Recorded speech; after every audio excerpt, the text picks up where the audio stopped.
Title: The Forest of Forgotten Whispers. Prologue: The Letter. Mara's hands shook as she unfolded the letter for the 100th time. The paper smelled like smoke and lavender, her sister's perfume. Lila's handwriting sprawled in frantic loops. "They're lying about the fire, Mara. Mom and Dad didn't trip with the candle. I heard them arguing with Mayor Voss that night. About the forest. About us. Find the clearing. Find her. And if I don't come back, forgive me." Mara pressed the locket to her chest, the one Lila had shoved into her hand before vanishing into the flames. Inside it, a faded photo of their mother smiled, her face half burned away. "You are all I have left," Mara whispered to the empty room. Then she packed her dead sister's journal and a flashlight, and drove to Eldthorn. Act 1: The Forest's Breath. The trees groaned as Mara stepped into Eldthorn. Spanish moss clung to her jacket like skeletal fingers. She'd read about places that felt alive, but this was different. The forest breathed. Cold air hissed through the pines in rhythms that almost sounded like words.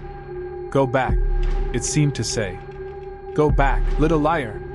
She froze. Liar. That's what Lila had called her the night of the fire. "You let them die!" her sister had screamed, as streaking her face like tears. "You just stood there." Mara shook the memory away and trudged deeper. Act 2: The Girl in the Roots. At midnight, the clearing opened like a wound. The altar stood crooked, its stones stained black. Mara's flashlight flickered as she traced the carvings: a spiral, thorns, a woman's face. Her mother's face. "You shouldn't be here." Mara spun. A girl leaned against an oak, her bare feet buried in moss. She looked 17, same as Lila, but her eyes were wrong, pupils swallowed by milky white. "Who are you?" Mara demanded, voice cracking. The girl tilted her head. "You know who I am. You've carried me for years." She pointed to the locket. "Open it." Inside, where their mother's photo had been, was a lock of auburn hair, Lila's hair.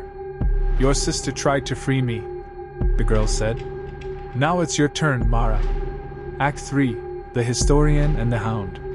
Mara ran until her lungs burned. She collapsed at a crumbling cabin, where an old man sat whittling a wolf figurine. A black dog dozed at his feet.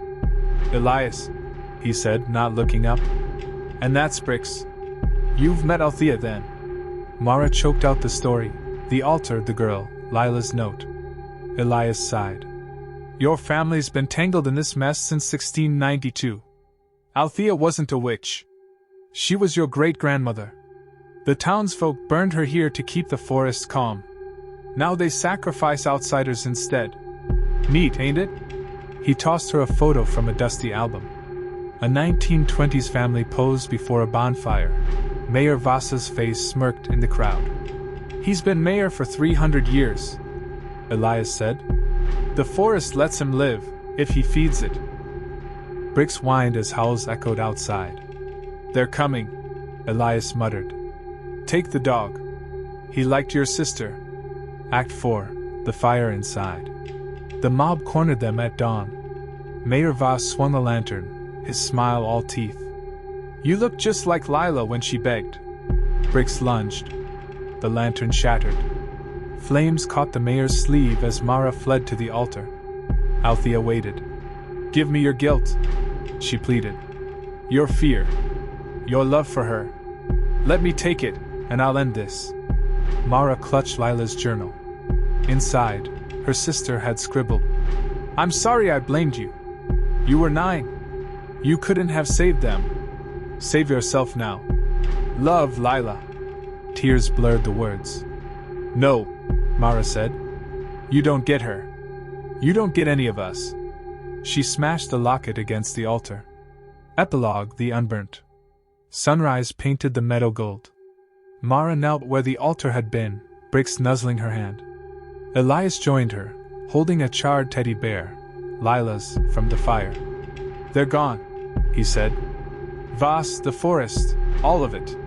Mara opened her palm. The locket lay intact, its chain gleaming. "Not all," Years later, travelers ask about the woman who lives where Eldthorn once stood. They say she laughs like crackling leaves and knows secrets the trees whisper. Sometimes, at dusk, a black dog trails her through the wildflowers, and if you listen close, you'll hear two voices singing, not one. Thanks for watching till the end. Don't forget to like, share and subscribe and comment down below. For more such contents, click here. See you in the next one.